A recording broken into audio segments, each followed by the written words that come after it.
दरम्यान याच संदर्भातले अधिकचे अपडेट्स आपण घेणार आहोत। देवेंद्र कोल्हटकर आपले प्रतिनिधी आपल्यासोबत जोडले गेले आहेत त्यांच्याकडून। देवेंद्र, आपण बघतोय एकीकडे जर आपण बघितलं 31 मे रोजी मान्सून केरळात दाखल होईल आणि आपल्या राज्यात सुद्धा तो वेळेत दाखल होईल असं कळतंय। तुमच्याकडे या संदर्भातले काय अधिकचे अपडेट्स आहेत?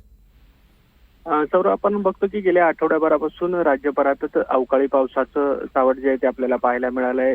यामुळे स्वाभाविक आहे उकाड्यापासून काहीसा दिलासा मिळत असला तरी शेतीचं देखील नुकसान झालेलं आहे। आता हवामान खात्यानुसार येत्या 3 दिवस राज्यामध्ये पुन्हा एकदा पावसाचं सावट जे असतं ते पाहायला मिळू शकतो। येलो अलर्ट जो आहे तो देण्यात आलेला आहे। मुंबई असेल, ठाणे असेल किंवा आसपासचा परिसरासह राज्यभरात जो आहे तो अवकाळी पाऊस होण्याची शक्यता आहे। निश्चितच देवेंद्र, या संदर्भातले अधिकचे अपडेट्स आम्ही तुमच्याकडून घेणार आहोत। तुर्तास तुमचेही धन्यवाद। दरम्यान गेल्या काही वर्षातलं आपण मान्सूनचं टायमिंग बघणार आहोत ग्राफिक्सच्या माध्यमातून। 2019 साली 8 जूनला मान्सून केरळात दाखल झालेला होता। 2020 मध्ये 1 जूनला मान्सूननं केरळमध्ये वर्दी दिली।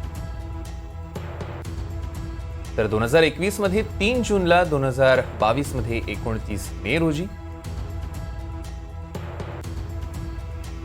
गेल्या वर्षी म्हणजे 2023 मध्ये 8 जूनला मान्सून इथे आला आणि आता यावर्षी 2024 ला 31 मेचा अंदाज वर्तवण्यात येतो।